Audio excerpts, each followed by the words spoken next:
খুব সম্ভবত Paris review পত্রিকায় একটা গল্প ছাপা হয়েছিল। এখন গল্পের নাম আর লেখকের নাম কিছুই মনে নাই। খুব সাধারণ একটা সকাল দিয়ে গল্পটা শুরু হলো, বলার ভঙ্গিতে সাসপেন্স ছিল, যেন এমন কিছু একটা ঘটতে যাচ্ছে যার কারণে গল্পের চরিত্রের জীবন বদলে যাবে। গল্পের প্রটাগনিস্ট এক শ্বেতাঙ্গিনী অপেক্ষা করছে কারো জন্য, এমন কেউ যে তার পরিচিত না। সামনের টেবিলের উপর একটা বাসি পত্রিকার কভার পেজে এক মাঝবয়সী কালো চামড়ার পুরুষের চেহারা। গল্প যত আগাতে থাকে আমরা এর ন্যারেটরের জীবনের কিছুটা দেখতে পাই। তার শহর এবং আশেপাশের শহরে বিভিন্ন রকম সন্ত্রাস সম্পর্কে জানতে পারি, যার জন্য বা যাদের জন্য সে অপেক্ষা করছে তারা কোনো সাধারণ অতিথি না, সরকারি কর্মকর্তা। সারাটা গল্প জুড়েই এই একটা দমবন্ধ অপেক্ষা আছে। একদম শেষে বোঝা যায় যারা আসে তারা একরকম ইনজেকশন সাথে করে এনেছে। এই ইনজেকশন মেয়েটার শরীরে পুশ করা হলে আশেপাশে সে যাকেই দেখবে সবাইকে নিজের মতো লাগবে দেখতে। সে বহু ভেবেচিন্তে এই ইনজেকশন নেওয়ার সিদ্ধান্ত নিয়েছে। এটা সরকারের পক্ষ থেকে তার নাগরিকদের জন্য বিনা পয়সার সেবা। যেহেতু সে দেশে কেউ অন্যরকম কাউকে আর সহ্য করতে পারছে না, এই উপায়েই দেশে শান্তি আসবে। দেখা যায় ইনজেকশন তার শরীরে যাওয়ার সাথে সাথে তার সাথে এতক্ষণ কথা বলতে থাকা জাপানি এবং ভারতীয় পুরুষ অফিসার দুইজনই তার চোখে ধরা দেয় শ্বেতাঙ্গিনী তরুণী হিসাবে। এমনকি কফি টেবিলের উপর রাখা ম্যাগাজিনের মাঝবয়সী কালো লোকটাও সাদা চামড়ার তরুণী হয়ে হাসি মুখে চেয়ে থাকে। অর্থাৎ তার দুনিয়াময় এখন শুধুই তার চেহারা। এই যে আমরা দিনে দিনে একে অন্যের অসহ্য হয়ে উঠতেছি, নিজের মতের থেকে সামান্য ভিন্ন কোনো মত হলে মারতে উঠতেছি, এইগুলা দেখলে এই গল্পটার কথা মনে পড়ে। আপনাদের কি মনে আছে বৈষম্য বিরোধী আন্দোলনের ঠিক কোন পর্যায়ে এর সাথে আমাদের মতো সাধারণ মানুষরা কানেক্ট করেছে?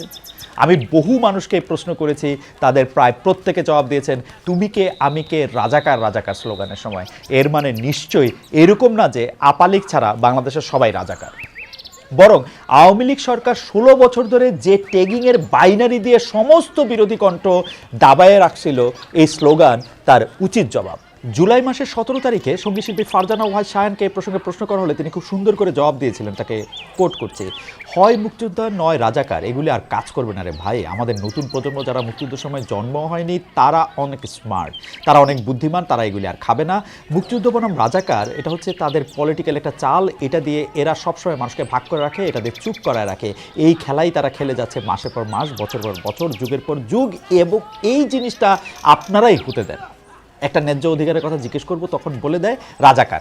এই যে কথাটা বলে কেউ রাজাকার তকমা চায় না, আমি তো চাই না। আমার দেশ অনেক কষ্টে স্বাধীন হয়েছে, কে চায় এ তকমা পেতে? কিন্তু এটাকে ব্যবহার করা হয়। এই ব্যবহারের হাতটাকে এবার ছাত্ররা মুচড়ে দেওয়ার চেষ্টা করলো, এবং আমার মনে হয় বাংলাদেশের মানুষেরও এটা মুচড়ে দেওয়া উচিত। কোটেশন শেষ হলো, কিন্তু আমার কথা হচ্ছে যে দেখেন, আমরা কেউ রাজাকার হইতে চাই না, আমরা কেউ রাজাকার হওয়াটাকে নিজেরা মনে করি না। তাই বইলা যেগুলি হচ্ছে যে মুক্তিযুদ্ধের সিম্বল আছে, যেগুলি হচ্ছে মুক্তিযুদ্ধের সময় আমাদের কাজ করেছে, সেগুলির বাইরে যাওয়াটারও আমি আসলে স্মার্টনেস মনে করি না। আমরা মনে করি এই প্রজন্ম খুবই স্মার্ট, এবং এই প্রজন্মের লোকদের এই সিদ্ধান্ত নেওয়ার ক্ষমতা আছে যে তারা দেশকে ভালোবাসাটা কীভাবে দেখাবে। এটা কোনো কিছু একটা চাপায় দেওয়ার জিনিস কিন্তু না। আমরা ফিরে আসি যে ইউরোপীয় উপনিবেশিকতার উচ্ছিষ্ট হিসাবে যে বাইনারি ডিভাইড অ্যান্ড রুলের কবলে এখন সারা দুনিয়া, সে বাইনারির বিপরীতে দাঁড়ানো জুলাই অভ্যুত্থানে একটা বড় শক্তির জায়গা ছিল। কিন্তু দুঃখের বিষয় হলো হাসিনা আপা পলানোর সময় তার হেলিকপ্টারের প্রপেলারের ঝাপটায় সারা বাংলাদেশে এই জিনিস ছড়াইতে গেছেন। আমাদের ট্যাগিংয়ের শেষ নাই। হিন্দু, মুসলিম, আওয়ামী, বিএনপি, রাজাকার, মুক্তিযোদ্ধা, ভারতের দালাল, পাকিস্তানের দালাল, শাহবাগী, হেফাজতি, হিজাবি, নারীবাদী, মীর হুজাইফার একটা স্ট্যাটাস পড়ে আসেন, যেই পরিমাণ মানুষের শাহবাগী ট্যাগ দেওয়া হয়েছে গোটা শাহবাগে অত লোক আটবে না। পাশাপাশি একটা কথা মনে হচ্ছে এই ট্যাগিং দিয়া বাংলাদেশে বেশিরভাগ মানুষ দাবি করে যে তার দাদা বা নানা বা তার চেয়ে একটু আগের পুরুষরা তারা জমিদার ছিল। এক ভদ্রলোক আমার বলল যে যেই পরিমাণ মানুষ বাংলাদেশে দাবি করে যে তাদের দাদা বা নানা জমিদার ছিল, সেই পরিমাণ জমি বাংলাদেশে থাকতে হলে বাংলাদেশের আকৃতিটা রাশিয়ার সমান হইতো, অন্তত ক্যানাডার সমান। এই যে আমরা কেউ কাউরে সইতেই পারি না, আর কেউ কিছু অপছন্দের বললে অন্যরকম হইলেই তারা সন্দেহ করতে থাকি। আমাদের মনেই হয় না আমাদের মানুষের উপরে হাত তোলার অধিকার নাই, আমার আরেকজনের বাড়িতে গিয়ে দখল করার অধিকার নাই। এই যে সোশ্যাল মিডিয়ার যুগ, কত রকম কমিউনিকেশন, কত রকম অ্যাপ, অথচ আমরা কেউ কাউরে চিনি না, আমরা একটু শুনি না আরেকজনের কথা, আমাদের আত্মার সাথে আত্মার যোগাযোগ নাই। বাইনারি থেকে বেরই হইতে পারলাম না আমরা। যে বাইনারি থেকে রেহাই পাওয়ার জন্য বাচ্চাগুলি মারা গেল, আমরা কবে সামনের মানুষটার দিকে ঠিকঠাক দেখব?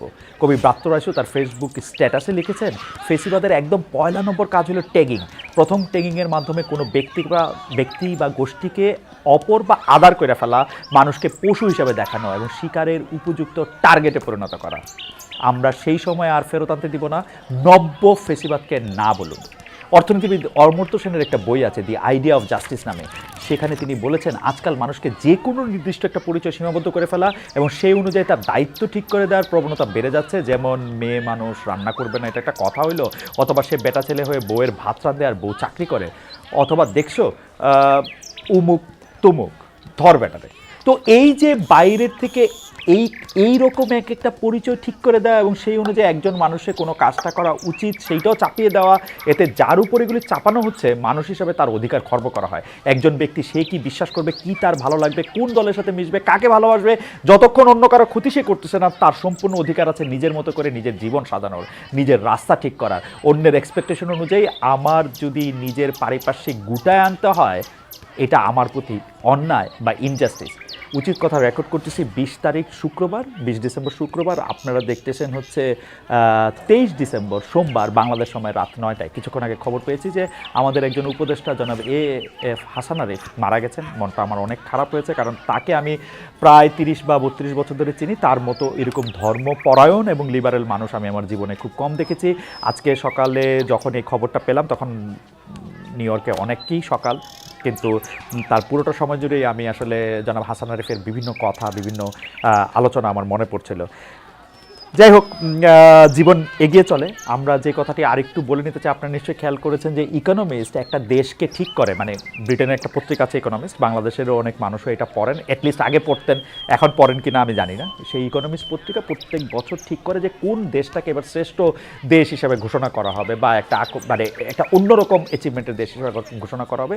এবার ইকোনমিস্ট দেশ হিসেবে ঠিক করেছে হচ্ছে বাংলাদেশকে। আমি এমনিতে এই যে কোনো একটা খেতাব দেওয়া, এই করা সেই করা, সেগুলিকে অনেক বেশি গুরুত্ব দিই না, কিন্তু এইবার বাংলাদেশ আসলে তার চলতে থাকা 15 বছর বা 16 বছরের স্বৈরশাসন থেকে নিজেদেরকে মুক্ত করেছে, নিজেরা মুক্ত হয়েছে, এবং এর জন্য যারা এতে নেতৃত্ব দিয়েছে তাদের অনেক রক্ত দিতে হয়েছে, অনেক ত্যাগ করতে হয়েছে। সেই জন্য ইকোনমিক্স তাদেরকে মানে বাংলাদেশকে এবার নির্বাচিত করেছে একটি বিশেষ দেশ হিসেবে। আমি সেটি খুব গর্ব নিয়ে বলতে চাই। তবে মন খারাপের মতো অনেকগুলি ব্যাপার আছে। গত কয়েকদিন ঘটে যাওয়া আরও যে ঘটনায় আমি খুব মানে ব্যথিত হয়েছি, তা হলো ভারতের মাওলানা সাদ কান্দলভি এবং ঢাকার কাকরাইলের মাওলানা জোবায়েরপন্থীদের বিরোধ, মারামারি, এবং যা শেষ পর্যন্ত মানুষের মৃত্যু থেকে শেষ হলো। বুধবার ঘটেছে এই ঘটনা। টঙ্গীর ইস্তেমা মাঠে সাতপন্থীদের হামলায় জোবায়েরপন্থীদের 4 জন মারা গেছেন, মানে খবরটা এইভাবেই এসছে। তাবলিগের নিয়ন্ত্রণ নিয়ে এই দুই পক্ষের বহুদিন ধরে বিরোধ ছিল। নিহত মুসল্লিরা টঙ্গীর তুরাগ নদীর তীরে 5 দিনের জোর ইস্তেমায় অংশ নিয়েছিলেন। জোর ইস্তেমা হচ্ছে বিশ্ব ইস্তেমার আগে প্রস্তুতিমূলক সমাবেশ, যেখানে 1 থেকে 3 চিল্লায় বের হওয়া তাবলিগের সাথীরা অংশ নেন। এর সংখ্যা ছিল কয়েক হাজার, যেখানে ভোর রাতের দেয়াল টপকে ফটক ভেঙে মাঠে ঘুমন্ত মুসলিমদের উপর অতর্কিত হামলা চালিয়ে ইস্তেমা মাঠে নিয়ন্ত্রণ নেন সাতপন্থীরা। এর মধ্যে জাতীয় নাগরিক কমিটি থেকে সার্জিস হাসনাত আবদুল্লাহ কাকরাইল মসজিদে গিয়ে জোবায়েরপন্থীদের সাথে আলাপ করেছেন, সাতপন্থীদের থামানোর চেষ্টা করেছেন। তাতে মনে হয় হিতে বিপরীত হয়েছে, কারণ এর কয়েক ঘন্টা পরই হামলা করা হয়েছে এবং মানুষ মারা গেছে। বাংলাদেশে তাবলিগি জামাতের দাওয়াতি কার্যক্রম নিয়ে 2018 সাল থেকে দুটি পক্ষ তৈরি হয়। একটি নেতৃত্বে আছেন দিল্লির নিজামুদ্দিনের মাওলানা সাদ কান্দলভি এবং তার সমর্থকেরা। এই পক্ষ থেকে সাদ কান্দলভিকে বিশ্ব তাবলিগ জামাতের আমির মনে করা হয়। অন্যদিকে সাদের বিরোধী পক্ষ, এর নেতৃত্বে রয়েছেন তাবলিগ জামাতের শীর্ষ মুরব্বী বাংলাদেশের মাওলানা জুবায়ের, কিন্তু তারা নিজেদের জুবায়েরপন্থী বলেন না, এটাকে তারা শুরায়ে নিজাম বা পরামর্শ ভিত্তিক পরিচালনা বলছেন। জুবায়েরপন্থীরা আবার মনে করেন সাদ কোরআন হাদিসের অপব্যাখ্যা করেছেন, তাই তাকে তারা আমির মানেন না। এ নিয়ে বিভিন্ন রকম তর্ক বিতর্ক আছে। মাওলানা সাদ এই কারণেই 2018 সালের পর থেকে আর বাংলাদেশে আসতে পারেন না। প্রথম যে বিষয়টি মাওলানা সাদের মানে বলা হয় যে মাওলানা সাদের যে কথাটি আসলে আমাদের অনেককে অসন্তুষ্ট করেছে, সেটি হচ্ছে যে মাওলানা সাদ প্রায় কথাটি এরকম করে বলা যায় যে মাওলানা সাদ বলেছিলেন যে এই কোরআন হাদিসের কথা বলে বা নামাজ পড়িয়ে এটা টাকা নেওয়া যাবে না, বা এটার মধ্যে টাকা নেওয়াটা আসলে ঠিক না। এই কথাটাই নাকি সর্বপ্রথম এদেরকে আঘাত করেছিল বেশি, যারা সাদের বিরোধিতা করছেন তারা।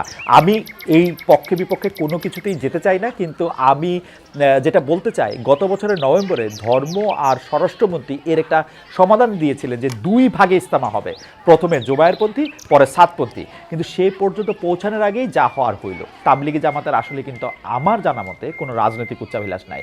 তারা কোনো চেয়ার দখল করতে চায় না, কোথাও গিয়ে রাজা উজির হইতে বা সংসদ সদস্য সমন্বয়ক এগুলি হইতে চায় না। তারা চায় ইসলামের দাওয়াত দিতে, নামাজ রোজা বা এরকম রিচুয়ালিস্টিক ইসলামের পাশাপাশি এইটা যে পরিপূর্ণ একটা জীবন ব্যবস্থা তা তারা জানাইতে চায়। তারা পারস্পরিক সাংস্কৃতিক লেনদেন চায়, চলাফেরা, থাকা, খাওয়া অথবা ঘুমানোর বিষয়ে ইসলামে বিশ্বাসীদের নিজস্ব একটা সিগনেচার আছে, তারা এর মধ্যে থেকে নিজেদেরকে পরিচিত করতে চায়। পাশাপাশি একটা কালচারাল মেলবন্ধন যেটা দরকার সেই মেলবন্ধনের ক্ষেত্রেও তারা সেটা চেষ্টা করে। সেই জন্য সাউথ আফ্রিকার তাবলিগ জামাতের লোকেরা অস্ট্রেলিয়া যায়, অস্ট্রেলিয়া থেকে পাকিস্তান আসে, সেখান থেকে ইন্ডিয়া যায়, বিনিময়ের মাধ্যমে একটা একই ছাতার নিচে তারা আসতে চায়। 1926 সালে ব্রিটিশ ইন্ডিয়াতে তাবলিগ জামাত যখন শুরু হয়েছে, এইটা ছিল তাদের প্রধান উদ্দেশ্যের একটা। এরা সারা দুনিয়ায় এত সফল কারণ তাদের বিশ্বাসের জায়গাটা থেকে তারা সব কিছু করেন। যেমন দেখেন বাংলাদেশের মতো একটা দেশে, যে দেশের মধ্যে অনেক রকম সমস্যা আছে, আমরা তো অনেক বড়লোক দেশ না, কেউ আসলে আমরা তো তারা 5 স্টার হোটেলে থাকতে দিতে পারি না, আমরা টঙ্গিতে তাদেরকে একটা ছোট্ট একটা ইনসিগনিফিকেন্ট মাঠ দেই, যে মাঠটার মধ্যে আমরা প্রপার বাথরুম বা টয়লেট ফেসিলিটিসও আমরা দিতে পারি না। এবং এই মাঠের মধ্যে জমায়েত হয়ে কোনো রকম একটা সভা করা, সেইটা কিন্তু কোনো ধরনের মানে কি বলবো, ইসলামের যে 5টা স্তম্ভ, আপনি হজ করতে যাবেন, এইটা যেহেতু যেটা আপনার ফরজ আপনার টাকা পয়সা থাকলে, এরকম না কিন্তু ঘটনাটা। এইটা বাংলাদেশ থেকে, বাংলাদেশ এটা একটা সাধারণ একটা আয়োজন করে সাধারণ মানুষের একটা জায়গা থেকে, কিন্তু তারপরও যে এতগুলি জায়গা থেকে লোক আসে, সেইটা আসলে এইটা দেখাশোনা এবং মেলামশার মধ্যে থেকে একটা বোঝা পড়ার জন্য, যেখান থেকে সবাই বুঝতে পারে যে ইসলামের পতাকা তলায় থাকলে জিনিসটা কীরকম হইতো। এই যে ইসলামের জন্য এত মানুষের এত স্যাক্রিফাইস, এত কষ্ট স্বীকার, এটা হযরত মুহাম্মদ সাল্লাল্লাহু আলাইহি ওয়াসাল্লামের পথ অনুসরণ করেই তিনিও আর একটা সাংঘাতিক বৈরী পরিবেশে থেকেও মানুষকে ডাক দিয়েছেন ইসলাম ধর্ম বোঝার জন্য, যে তোমরা দেখো আমরা আসলে কিভাবে খাই, কিভাবে থাকি, অন্যদের সাথে আমাদের সম্পর্ক কিভাবে তৈরি হয়, মোট কথা কিভাবে জীবনযাপন করি, কীরকম কাপড় পরি, কীরকম ব্যবসা করি, দেখো আসো এগুলি নিয়ে কথা বলি। এই যে পারস্পরিক কথাবার্তা, এই যে দাওয়াত, এইটা অনুবাদ করতে গিয়ে তাবলিগে জামাত সারা পৃথিবীতে ঘুরছে। তারা ঘর বাড়ি, নিজস্ব ব্যবসা বাণিজ্য, চাকরি ফালায়া বা কোনো সময় বা কোনো সময় নিজেদের অনেক কাজের সময় তার আর পরিমাণ অ্যাডজাস্ট করে হলো তারা এই জিনিসগুলি করতেছে। অথচ এই যে সাতপন্থী আর জোবায়েরপন্থী মারামারি, কে ওয়াজ করবে আর কে আখেরি মোনাজাত করবে, এই নিয়ে কারাকারি, তাবলিগি জামাতের স্পিডের সাথে এটাতে একেবারেই খাপ খায় না। এখন দেখেন কে এইটার মধ্যে ওয়াজ করবে, কে আখেরি মোনাজাত করবে, এটা নিয়ে যখন দুইটা পক্ষের সৃষ্টি হয়েছে, আমাদের কি উচিত হয়েছে এই বিভেদের আগুনে আরও তেল ঢালা, নাকি এইটা কিভাবে থামানো যায় সেটা দেখা। আমরা টঙ্গীতে একটা ছোট মাঠ দিছি, শুধু এমন একটা মাঠ, আমি আগেও বলছি যে এটা আসলে ফরজ ইবাদতের জায়গা না, মানে এটা তো মক্কা না, এটা তো কাবা শরীফের লোকজন হজ করতে যাবে, ইসলামের 5টা স্তম্ভের একটা অনেক ফরজের একটা, তা তো না। যথেষ্ট টাকা থাকলে হজ আদায় করতে হবে বাধ্যতামূলক, তা কিন্তু না। অথচ এই যে গরিব একটা দেশ, এখানে বাতাস দূষিত, যানবাহনের সংকট, জীবনের ঝুঁকি, সেখানে ফরজ ইবাদত না হওয়া সত্ত্বেও মানুষ সমবেত হইতেছে সারা দুনিয়া থেকে আইসা, সেখান থেকে মানুষ ওয়াজ শুনতেছে, আলোচনা শুনতেছে, পরবর্তী দিনে করণীয় শুনতেছে, বর্তমান সময়ের আলাপ শুনতেছে, আমরা কিভাবে চলবো, থাকবো, পড়বো, খাবো, এগুলির নির্দেশনা জানতেছে। এই জায়গাটার মধ্যে আমরা কি এই বিভেদ সৃষ্টি করতে করতে 4 জন মানুষ মাইরা ফেলবো? মারা গেছে কিন্তু 4 জন লোক, 4 জন মানুষ আমরা মাইরা ফেলবো? কি প্রতিষ্ঠা করতে আপনারা তাদেরকে মেরে ফেলা হলো? বলেন তো আপনারা কি জন্য তাদেরকে মারলেন? আমার একটু বলেন তো, এটা কি যুদ্ধের ময়দান? সাতকে, জুবাইরকে, এর মধ্যে আবার কে সাতপন্থী, কে জুবাইরপন্থী, কোত্থেকে এইগুলি আমাদের কাছে এত মারাত্মক ইম্পর্টেন্ট হয়ে উঠলো? এটা কি সবাই খেলা? মানুষের প্রাণ কোনো অর্থ বহন করে না? এটা ব্রাজিল, আর্জেন্টিনা, আবহানী, মোহামেডান, বিএনপি, জামাত, আমরা কি প্রতিষ্ঠা করতে চাইলাম? এটা আমার মনে হয় এক্ষুনি এই মুহূর্তে, মানে গতকালই করা উচিত ছিল, তবু এখনো সময় শেষ হয়ে যায় না। এই মুহূর্তে এই ধরনের কোনো বিভেদের মধ্যে আর থাকা উচিত না, এই বিভেদ পালা উচিত না। কারণ দেখেন, জহির রায়হানের সময়ের প্রয়োজনে গল্প পড়ছিলাম যে আজকের থেকে 3.5 দশক আগে হয়তো, যে দেশ একটা ভৌগোলিক ব্যাপার, 3 প্রজন্ম আগে পরে আমরাই কি বলতে পারবো কোনটা দেশ কোনটা বিদেশ? কিন্তু কিছু জিনিস তো থেকে যাবে, তাই না? এই যে আপনি ইসলামিক আদর্শ বলেন, মানবিক আদর্শ বলেন, এই সময় আমরা মানুষজন কই ছিলাম, সেই জায়গাগুলি তো থেকে যাবে। কি বলবে আমাদেরকে পরবর্তী প্রজন্মের লোকজন? কি উদাহরণ আমরা সৃষ্টি করতেছি? পরবর্তী মানুষ যখন দেখবে এখানে মারামারি করে 4 জন লোক মারা গেছেন, তখন তারা আসলে কি বুঝবে? কি নিয়ে মারামারি হইলো এখানে? আপনারা কি নিয়ে ফাইট করতেছেন বলেন তো? জনাব সাতপন্থী এবং জনাব জুবাইরপন্থীরা কি প্রতিষ্ঠিত করতে চাইতেছেন? কতটা প্রিয় হয়েছেন আল্লাহ? কোন ইসলাম প্রতিষ্ঠিত করতেছেন আমার একটু বুঝান তো, কোন ইসলাম আপনারা প্রতিষ্ঠা করছেন? এবং আমরা যারা এর মধ্যে ফু দিতেছি, এর মধ্যে কে ঠিক কে বেঠিক সেই বিশ্লেষণের বোর্ড বসাইছি, তাদের মধ্যেকার ব্যবধান আরও বাড়ায় তুলতেছি, তারা কি চাইতেছি বলেন তো? এটা কি একটা টেস্ট ম্যাচ? এটা টুর্নামেন্ট চলতেছে? আমরা কি কেউ জিততেছি? এই প্রশ্নটা আমি রাখলাম আপনাদের জন্য। আমাদের দেখেন সব কিছু তাড়াহুড়া, যেন মাথার ভিতরে রেস চলতেছে, এত তথ্য, এত ঘটনা, এত খবর, দুনিয়া বাই বাই করে ঘুরতেছে, আর আমাদের মগজে ট্রাফিক জ্যাম লেগে যাচ্ছে, একটা অস্থিরতা ঘুরপাক খাইতে থাকে। কত কিছু করতে হবে, কত কিছু বলতে হবে, কত কিছু লিখতে হবে, কত কেউ ভুল বুঝতেছে, ভুল ভাল বলতেছে, এদের জবাব দিতে হবে। এই অস্থিরতার চোটে কিছুই করা হয় না। নিজেকে যে এত অপরিহার্য মনে হয়, এটা আসলে কেমন? কেন হয় এরকম? আমরা একটা ঘোরের মধ্যে থাকতে চাই বোধ হয়। কোনো একটা ইস্যু নিয়ে আমি যদি কিছু না বলি, দুনিয়া কি থেমে যাবে? আমারে যদি কেউ ভুল বোঝে, মনে মনে গালি দেয়, কি আসে যায়? আমারে কেন এত রিয়েক্ট করতে লাগে?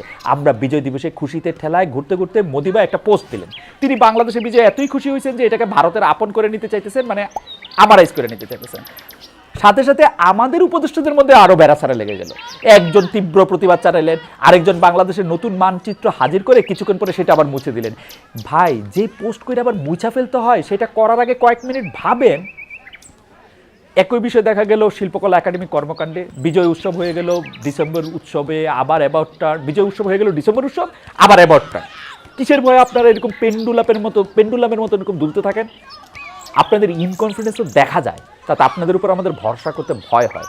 উইনি দ্য পু এই বিষয়ে আমার মানে উইনি দ্য পুরে কিন্তু আমার বিরাট ফিলোসফার মনে হয়। মানে after Tom and Jerry Winnie the পু হচ্ছে আমার কাছে একটা বড় ফিলোসফার। সে বলতেছে doing nothing often leads to the very best of something. নেন, ইংরেজিতে বললাম, এই ভাষায় বললে তো আবার কথার দাম বেড়ে যায়। আপনি দেখবেন আমরা যখন মানে কোনো কথার একটা জোর দিতে চাই, তখন এটার মধ্যে একটা ইংরেজি বলি। মানে ধরেন কাউরে করছে বেরিয়ে যাও, বেরিয়ে যাও কই আমাকে পোষায় না, আমাদের কইতে হয় গেট আউট। এই যে বেরিয়ে যাওয়ার অর্থ সে বুঝতেছে না, গেট আউট করলে সেটার মধ্যে এটা বুঝবে। বাদ দেন, আসি নির্বাচন প্রসঙ্গে। শেষ পর্যন্ত ডক্টর ইউনূস নির্বাচনের একটা সম্ভাব্য তারিখ ঘোষণা করেছেন। তিনি বলেছেন 2025-এর শেষে বা 2026-এর শুরুতে নির্বাচন হবে। এইবার নিশ্চয়ই বাংলাদেশে পরবর্তীতে যারা ক্ষমতায় আসবেন তারা শান্ত হইতে পারবেন। এখন একটু দম নেন, মানুষের কাছে যান, তাদের দাবি তাদের এক্সপেকটেশনগুলি শুনেন, তাদেরকে প্রতিশ্রুতি দেন, ওয়াদা করেন, বলেন যে আপনারা ক্ষমতায় যাবেন না, দায়িত্বে যাবেন এবং শেখ হাসিনার মতো ফেসিবাদী হয়ে উঠবেন না। অন্তত এখন তো বুঝতে পারলেন ডক্টর ইউনূস সরকার অনন্তকাল থাকতেছেন না। এইবার আপনাদের এই ঘ্যানর প্যানর বাদ দিয়ে রাজনীতিটা করেন। এই বাংলাদেশে যত উপানুষ্ঠানিক অর্থনীতি আছে, মানে উপানুষ্ঠানিক অর্থনীতি মানে সাদা বাংলা ভাষায় যেগুলিকে আসলে চাঁদাবাজির বিভিন্ন খানা আছে, মানে এইটা আমি আরেকজনের কাছ থেকে শিখা একটা কথা কইলাম আর কি। আসলে যত চাঁদাবাজি আছে সেগুলি কেমনে কম করবেন, বেশি করবেন, কোন জায়গায় করবেন, কোথায় করবেন না, এগুলি ঠিক করেন। অনেকেই গণতন্ত্র মানে বোঝে যে আওয়ামী লীগ যেগুলি করতো, মানে এটা এই অনেকের সাথে আমিও আসি, অনেকেই গণতন্ত্র মানে বোঝে যেই দুষ্টামিগুলি, যেই অপরাধগুলি আওয়ামী লীগ করতো, গণতন্ত্রের মানে হচ্ছে সেগুলি আওয়ামী লীগ আর করতে পারবে না, সেগুলি করবো হচ্ছে আমি। সেরকম ভাবলে একটু সাবধান হয়ে যান। দেখছেন না আওয়ামী লীগের নেতাগুলো মাটির উপর দপদপায় হাঁটতো, এখন ইন্দুরের মতো পালায় রয়েছে না? ওইরকম করলে আপনাদেরও এই দশা হবে। এইবার একটু কাজের কর্মে মন দেন গো উপদেষ্টা মণ্ডলী। অনেক তো সংস্কার করলেন, এর মধ্যে আপনাদের চোখের সামনে দিয়া কাউয়া কাদের পগার পার হয়েছে, 3 মাস কই লুকাইছিল কেউ জানতেন না। কেন? স্বরাষ্ট্র উপদেষ্টা বললেন যদি জানতাম কই আছে তাহলে ধরে ফেলতাম। হা হা, কবিতা মনে আছে? ওই যে বাবুরাম সাপুরে, যে সাপের চোখ নেই, শিং নেই, নখ নেই, ছোটে নাকি হাঁটে না, কাউকে যে কাটে না, করে না কো ফোসফাস, মারে না কো ঢুসঢাস, নেই কোনো উৎপাত, খায় শুধু দুধ ভাত, সেই সব জ্যান্ত গোটা দুই আনতো, তেরে মেরে ডান্ডা করে দেবো ঠান্ডা। বাহ, বেশ বেশ বেশ। অর্থ উপদেষ্টারে বলি, আওয়ামী আমলে যে অপকর্মগুলি করা হয়েছে, সেই অপকর্মগুলি কথা কই আর কতদিন কইবেন যে এই অপকর্ম হয়েছে? 4 মাস হয়ে গেছে গো স্যার, একটু এবার করেন।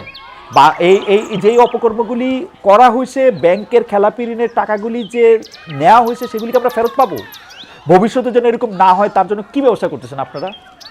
বাংলাদেশে মানুষ যখন 50,000 টাকা ঋণ নিতে যায়, তার জন্য জমি জমা, পুকুর, ঘটি, বাটি, লোটা, গামলা সব বন্ধ করতে হয়। 50,000 কোটি টাকার ঋণের বিষয়ে এরকম কিছু কি আসে? মানে ঋণ না দিচ্ছে যে তারা, ঋণ যে তারা নিছে, বাংলাদেশে যেগুলি ঋণ খেলাপি আছে এগুলির বিরুদ্ধে আপনারা করেন হত্যা মামলা। এই যে ঋণ খেলাপি একটা ভালো জিনিস, এটা করলে কোনো অসুবিধা নাই। আমি যে ভবিষ্যতে বাংলাদেশে আর কাউরে ঋণ খেলাপি হইতে দেখবো না, এটা আমি কেমনে বুঝবো? কেন এই হত্যা মামলা দেওয়াটা খারাপ? তাদের কেস যখন কোর্টে উঠবে তখন তারা আরামে খালাস পেয়ে যাবে। বরং একটু কষ্ট করেন, এইসব ঋণ খেলাপিদের ব্যাপারে একটু কষ্ট করেন, খোঁজ করেন কি করেছে তারা, তাদের স্পেসিফিক অপরাধেই মামলা দেন। ব্যবসায়ীর সাথে কথা বলছেন, এই যে মাননীয় বাণিজ্য উপদেষ্টা, আপনি ব্যবসায়ীদের সাথে কথা বলছেন, বাজারটারে দেখেন তো হঠাৎ করে কেউ কৃত্রিমভাবে বেশি করে টাকা নিয়ে যেতেছে কিনা, কাউকে জিম্মি করতেছে কিনা, এগুলি খোঁজ নেন। আর ছোট ছোট উপদেষ্টা আছেন, যে মানে যে শিশু উপদেষ্টা, ছোট উপদেষ্টা যারা আছেন তা, এবং উপদেষ্টা প্লাস যারা আছেন, উপদেষ্টা প্লাসও আছেন, কিন্তু কিছু কিছু আছেন উপদেষ্টা প্লাস। সেই উপদেষ্টা প্লাস সাহেবরা এই আলতু ফালতু বিতর্ক উস্কায় দেওয়া, এই দেশ ওই দেশ, এইটা দখল হবে, ওইটা দখল হবে, এখানে রক্ত যাবে, এখানে রক্ত দিব, এগুলি কথা বাদ দেন, মনোযোগ দিয়ে কাজ করেন। যেগুলি উপদেষ্টা প্লাস আছেন, যেহেতু সরকারের নাই, সেগুলি ভালো করে রাজনীতি করেন। রাজনীতি করে কি করবেন এটা মানুষের দিকে বলেন গিয়া। আশা করি আগামী পর্বে জাতীয় নাগরিক কোটি নামের হারজারু বিষয়ে কথা বলবো।